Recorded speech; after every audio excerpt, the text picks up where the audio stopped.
C'est tout un monde entre vos oreilles. Radio Kédou, le journal, avec Sotelma Malitaire. Bonjour à tous, il est 13h à Bamako et bienvenue dans ce journal, la deuxième de Kédou Info, les titres. L'URD n'approuve ni la forme ni le fond du projet de découpage administratif. L'annonce a été faite ce jeudi dans une déclaration rendue publique. On en parle dans ce journal. Le ministre du Développement industriel et de la promotion de l'investissement a effectué une visite hier matin à la Société nationale des tabacs et allumettes du Mali, Sonatam. La visite s'inscrit dans le cadre de la prise de contact entre les différents services qui relèvent de son département. L'actualité internationale est marquée par la visite du ministre français des Affaires étrangères, Jean-Yves Le Drian, à Bangui, en Centrafrique. Il était pas venu depuis le départ de l'opération Sangaris en octobre 2016. Les développements de ces titres avec Astan Diawara dans un instant.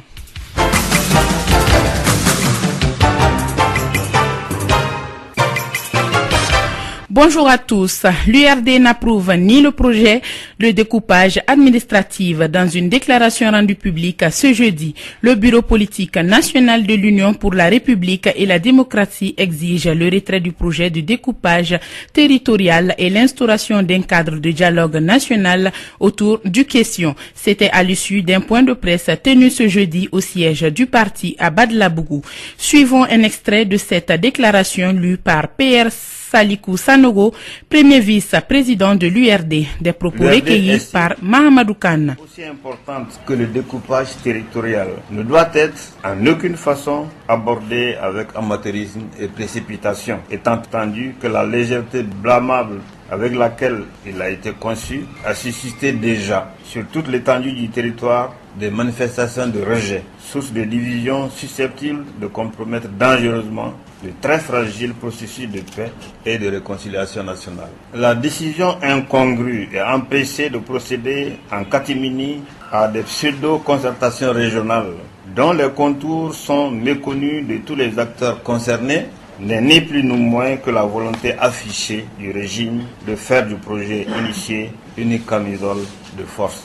Au-delà de tout, l'URD estime que notre pays doit à présent entamer une dynamique nouvelle par un dialogue intermalien fécond visant à forger un consensus national entre tous les filles de ce pays à travers leurs représentants dûment mandatés et non choisis par l'administration autour des réformes, de la restauration de la paix et de la stabilité sur l'ensemble du territoire. C'est pourquoi l'URD exige le retrait de ce projet de la division et un véritable dialogue sur toutes les préoccupations du moment liées au processus électoral et aux autres réformes, comme cela a été toujours proposé par notre parti, c'est-à-dire procéder à une concertation large et inclusive sur toutes les questions induites par la mise en œuvre de l'accord issu du processus d'Alger. Ce dialogue politique véritable doit précéder toute action législative et réglementaire relative aux réformes et tendant à la paix et la concorde avec comme seule bréviaire la vérité et rien que la vérité due au peuple. PR Salikou Sanogo, premier vice-président de l'URD. Le groupe de suivi budgétaire s'interroge sur certains points du projet du budget 2019. Dans une note analytique, il a fait des constats, des interrogations et des recommandations dans un document intitulé Note analytique du projet de la loi de finances 2019. Cette note a fait l'objet ce jeudi d'un débat public à l'hôtel Olympe de Bamako entre les représentants de l'État, le groupe suivi budgétaire et les associations de la société civile. Quels sont les briefs soulevés par le GCB? Bassidiki Diabaté, coordinateur général du groupe de suivi budgétaire, explique. Oui, il y a 44 questions qui sont là-dedans. Et toutes ces 44 questions, il y a des constats d'abord que nous avons tirés dans le projet de loi de finances 2019. Et vous avez des questions qui ont trait avec la mobilisation des ressources où, au lieu d'augmenter notre capacité de mobilisation des ressources internes, ça baisse. de 10% dans les années 2016-2017, 2018, on vient à 7% pour 2019. On s'est posé la question.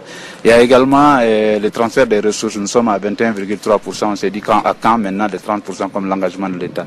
Il y a également des ministères qui ont suivi des augmentations. On a posé la question d'abord à commencer par la présidente qui a suivi une augmentation de 61% de son budget. Et il y a d'autres ministères qui ont suivi des augmentations. Mais les ministères essentiels qu'on appelle les ministères des services sociaux de base, comme l'éducation, la santé, l'hydraulique, ont baissé. Ça, c'est quelques constats que nous avons eu. Et également, nous avons touché aux exonérations. L'exonération qu'on fait normalement, il doit y avoir une compensation. Qu'est-ce que l'État est en train de donner en compensation de ces exonérations? Ça, c'est un de deux. Ça, c'est par rapport aux collectivités. Mais par rapport même à la population, l'exonération doit permettre à la population d'accéder à des services à moindre coût. Et tel n'est pas le cas. On va des choses très chères à des choses très chères. Donc, c'est ça les éléments que nous avons pu constater dans le projet de loi de finances 2019. Bassidiki Diabaté, coordinateur général du groupe de suivi budgétaire. Le 2 novembre 2013, nos confrères de RFI, Christine Dupont, journaliste, et Claude Verlon, technicien de reportage en mission à Kidal, au nord du Mali, étaient enlevés et tués par leurs ravisseurs. 5 ans après, la lumière n'a toujours pas été faite sur les circonstances précises de leur assassinat et sur le mobile de leur enlèvement. Retour sur les développements de ces derniers mois. 2 enquêtes sont ouvertes, l'une au Mali où s'est produit le drame, l'autre en France. Elle est menée par le juge Jean-Marc Herbeau.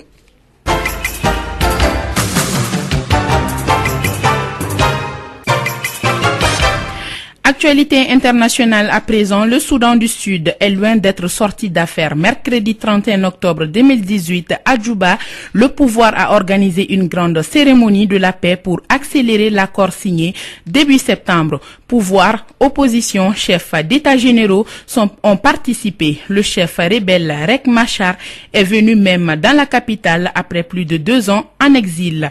Pour autant, la réalité du terrain pourrait vite se rappeler à tous les acteurs.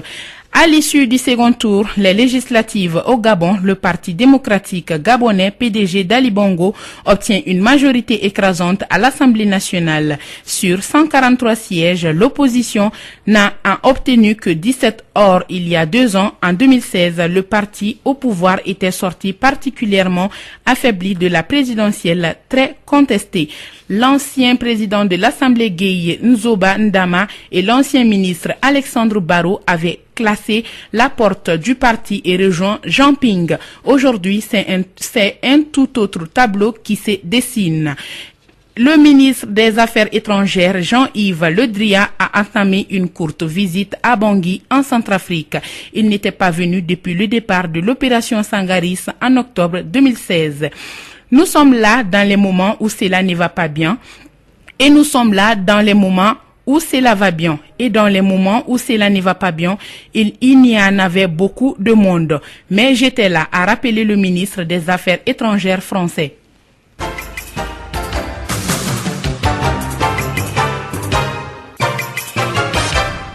Retour à l'actualité nationale, le ministre du Développement industriel et de la promotion de l'investissement a rendu visite ce jeudi matin à la Sonatam. Cette visite s'inscrit dans le cadre de la prise de contact entre les différents services qui relèvent du dit ministère. Écoutons Moulay Ahmed Boubacar, ministre du Développement industriel et de la promotion de l'investissement.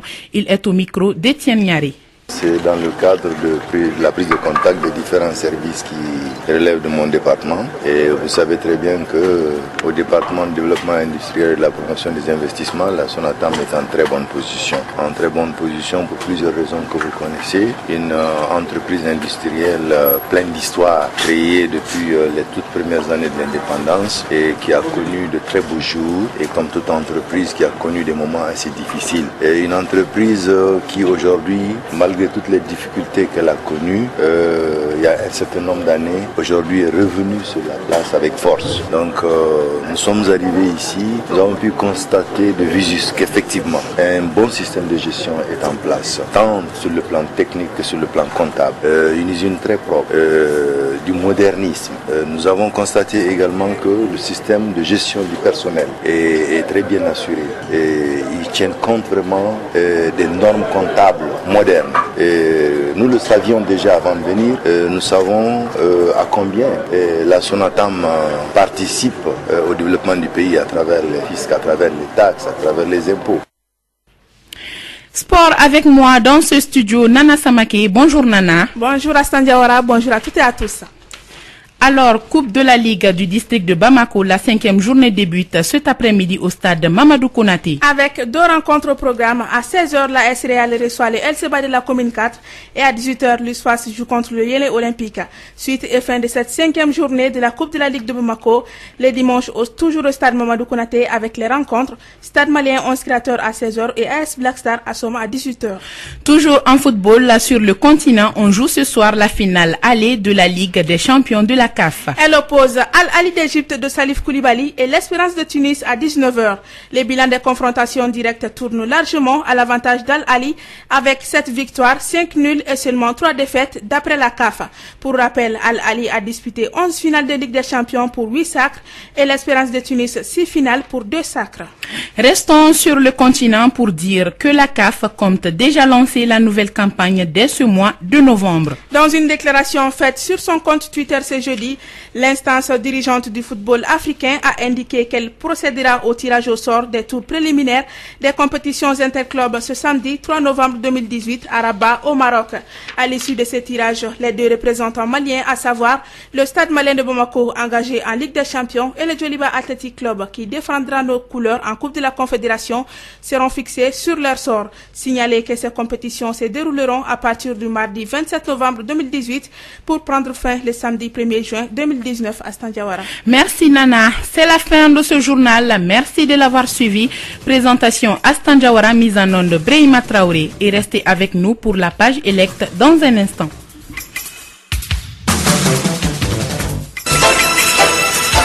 Radio Kédou, le journal avec Sotelma Maliter.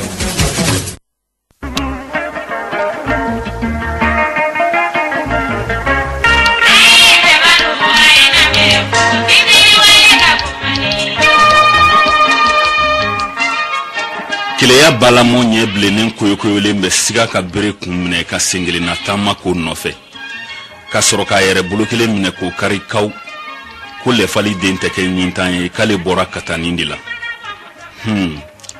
a bɛ denŋunikɛla ɲɛna k'ale kunkolo t'a fari dɔ ye cɛbakɔrɔ keleyabatɔ o bi lasamantan k'i nɔrɔ kogo la fo ka basaw dabali ban k'a tulo fila tigɛ k'o ye mikoro ye k'o fili maaw senkɔrɔ olu k'o tɔɲɔgɔn. C'est l'heure de votre page électe.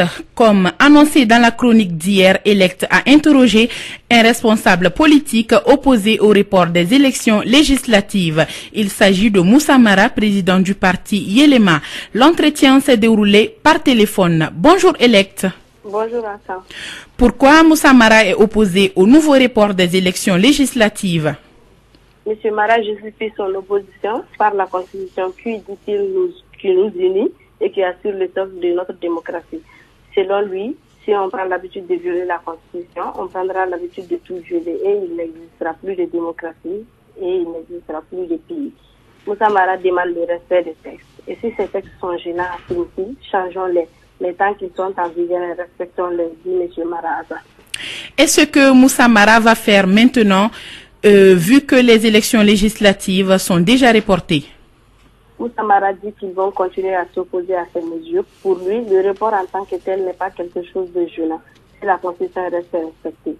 Donc, que les élections aient lieu le plus rapidement possible permet de rester dans la Constitution, dit Mara. Ce n'est pas l'unique raison que Mara évoque pour expliquer pourquoi il n'est pas d'accord avec le report des législatives électes. Vous avez raison, Hassan. Moussa Mara affirme aussi que ce que le gouvernement envisage de faire, c'est-à-dire prolonger le mandat des députés, est une violation plus grave de la Constitution. Pour le président du parti Yélema, on obtient son mandat à travers les suffrages populaires, on n'obtient pas son mandat à travers soi-même, poursuit Moussa Mara. Donc, si on permet aux députés de prolonger leur propre mandat, un jour on permettra au président de prolonger lui-même son mandat, dit M. Mara. Il dit qu'ils vont s'opposer par tous les moyens légaux et constitutionnels à ces mesures qui sont attentatoires à la Constitution malienne. Organiser les élections le plus rapidement possible, c'est quelle date pour Mara? Selon Moussa Mara, c'est toute date qui permet de rester dans la Constitution Il poursuit qu'il faut respecter la Constitution car elle est au-dessus de tout, y compris du président de la République qui tient ses pouvoirs de la Constitution et qui prête serment sur le respect de la Constitution, a dit Moussa Mara.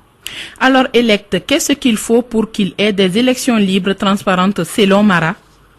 Moussa Mara dit qu'il faut d'abord organiser les élections, c'est la première des choses pour lui.